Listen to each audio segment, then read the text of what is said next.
Hello, Editing Jen here.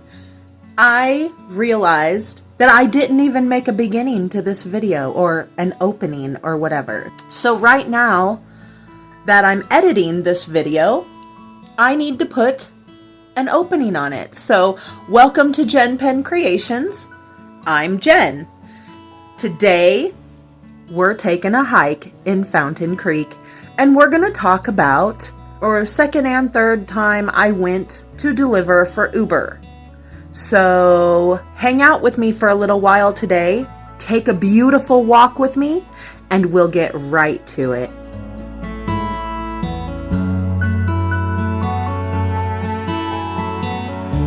So as you can see, I'm in my car. I just pulled into the parking lot at Fountain Creek Regional Park, and there are quite a few cars here, quite a few people here. This park is always very busy. It's actually the reason why I have not made a video of me hiking it yet, because I don't come here very often. I'm kind of a loner hiker, or someone who just likes to be with the people that I'm hiking with, just my group. I don't really like the awkwardness of having to say hello to everybody on the trail. It's super awkward and anxiety ridden. So because there's so many people here today, I have decided that I'm going to walk the southern half of the trail. Well, it's not even half, it's just a tiny portion, the southern part of the trail, starting here at the Duckwood entrance to Fountain Creek Regional Park. This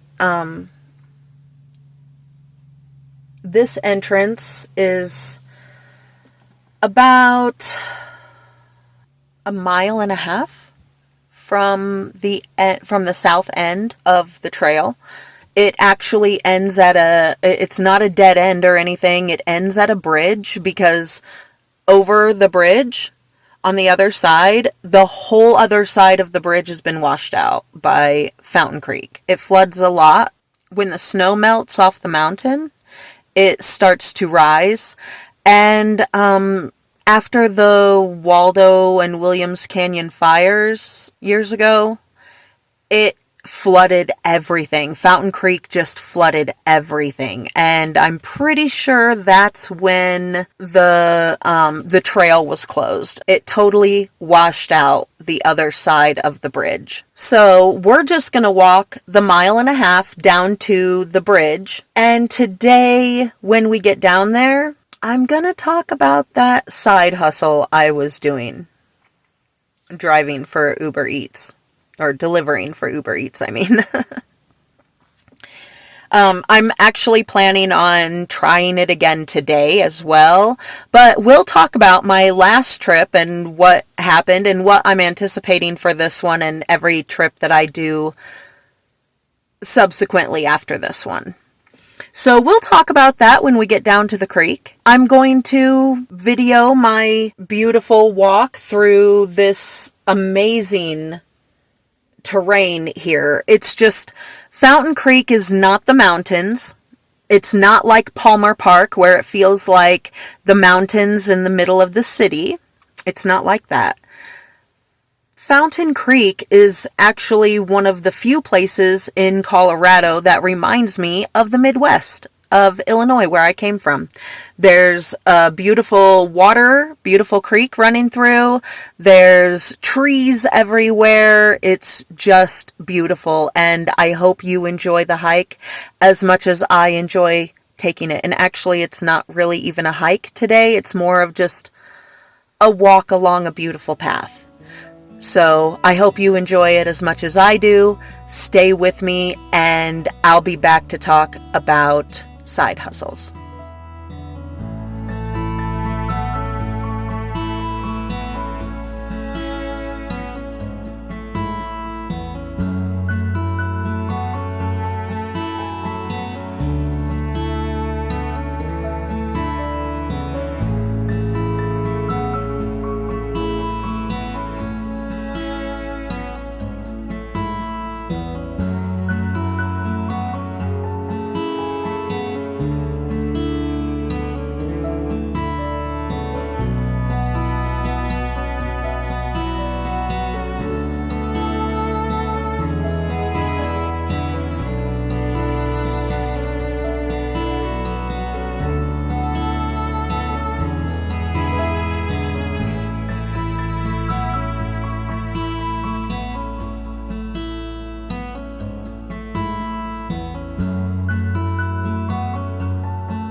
there's the washed out bridge. We made it. So, let's talk about why we're here. Alright, so now that we made it up here to the bridge, I am actually going to start making my way back down the trail, back to my car, so that I can run some Uber Eats today before I have to be home to make dinner. So speaking of Uber Eats, let's talk about that.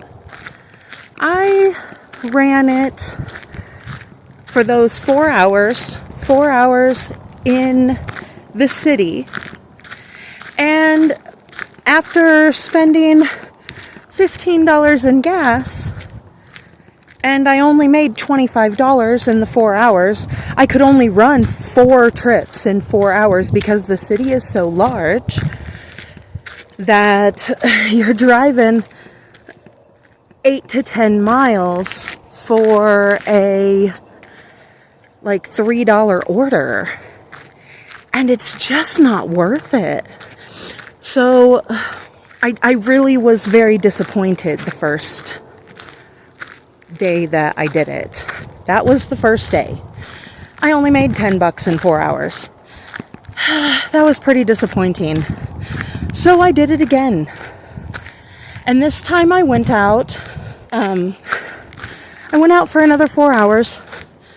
And this time, instead of doing it in the city proper of Colorado Springs, I drove to Fountain. And I did it for 4 hours in Fountain, and I ended up making about $40. Yeah, $38 and some change. So nearly $40 in 4 hours. But I did 7 trips because area is so much closer together. Made it so much easier. But those 7 trips, I still used $15 in gas. And at $38, that means that I only made $23 in 4 hours. Which is absolutely better than the $10 I made the first time. So I'm thinking $23 in 4 hours, that's like a little over $5 an hour. That's like wages from the 1990s. I mean, most people are making way more than that these days. And I feel like I don't want to justify making $5 an hour, but it's way more than the big fat $0 an hour I have been making. That's something, right? I mean, it's got to count for something. So I've decided I'm not gonna be so hateful on delivering Uber Eats. That is my roundabout take on that side hustle. And I am actually going to be going out again because my car needs some gas, and it's a warm one today. I cannot believe it's still March and it's 77 degrees. Super weird. I mean, it is the end of March. This video won't go up until into April. But holy smokes. We're in Colorado. Usually we're still getting snow right now. 77 degrees is absolutely crazy. So, I just wanted to fill you in on my opinions about this Uber Eats delivery stuff. And my big, huge, fat opinion is that $5 an hour is way more than the big fat goose egg an hour I've been making. So is it worth it for me? Yes. Absolutely worth it for me. I don't think I want to go back to making $0. So I will be using it. I am going to get headed back to my car now. I hope that you have a wonderful day, that you enjoyed my hike and my video, and I'll see you in the next one.